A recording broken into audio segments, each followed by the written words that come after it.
Hello guys, welcome to share ఐడియాస్కి. Andhra Pradesh రాష్ట్ర వ్యాప్తంగా EAMCET entrance exam జరిగింది కాబట్టి వాటి సంబంధించిన రిజల్ట్ రిలీజ్ చేశారు. అంటే ఫస్ట్ ఫేజ్ సంబంధించింది, కానీ సెకండ్ ఫేజ్ సంబంధించిన రిజల్ట్ రిలీజ్ చేయలేదు. చాలామంది విద్యార్థులు అడుగుతూ ఉన్నారు ఎప్పుడు సెకండ్ ఫేజ్ సంబంధించిన రిజల్ట్ రిలీజ్ చేస్తాను. దానిపై వీడియో క్లారిటీ చెప్తే కూర్చోండి. సెకండ్ ఫేజ్ మీదుగా మంచిగా ఫస్ట్ టైం వస్తే ప్రతి ఒక్కరు లైక్స్ కానీ షేర్ చేయండి, ప్రతి ఒక్కరు సబ్స్క్రైబ్ చేసి పక్కన మెల్హోన్ చేసుకోండి. ఇంకా డైరెక్ట్ టాపిక్ తెలిపోతా. మొత్తానికైతే ఆంధ్రప్రదేశ్ రాష్ట్ర వ్యాప్తంగా ఎంసెట్ ఎంట్రన్స్ ఎగ్జామ్ జరిగింది కాబట్టి అది జరిగి కూడా చాలా రోజులు అవుతుంది.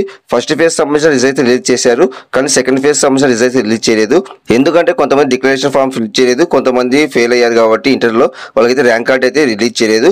కాబట్టి ఈ నేపథ్యంలో ఎంసెట్ బోర్డు అయితే ఇప్పుడైతే సెకండ్ ఫేజ్ సంబంధించిన ర్యాంక్స్ అయితే రిలీజ్ చేయబోతుంది రేపు. కాబట్టి రేపైతే మనకైతే సెకండ్ ఫేజ్ సంబంధించిన ర్యాంక్స్ రిలీజ్ చేయబోతుంది మరో కొన్ని గంటల్లో ఎంసెట్ బోర్డు అయితే.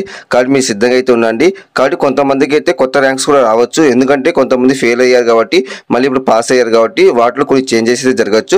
బట్ అందరికైతే జరగవు, కొంతమందికి మాత్రం జరుగుతాయి. మొత్తం అయితే రేపైతే సెకండ్ ఫేజ్ సంబంధించిన రిజల్ట్ రిలీజ్ చేయబోతున్నారు ఎంసెట్ సంబంధించింది. చాలా మందికి అయితే ఈ విషయం తెలియదు కాబట్టి ర్యాంక్ సంబంధించింది. ప్రతి ఒక్కరు లైక్స్ కానీ షేర్ చేయండి, ప్రతి ఒక్కరు సబ్స్క్రైబ్ చేసి పక్కన మెల్హోన్ చేసుకోండి.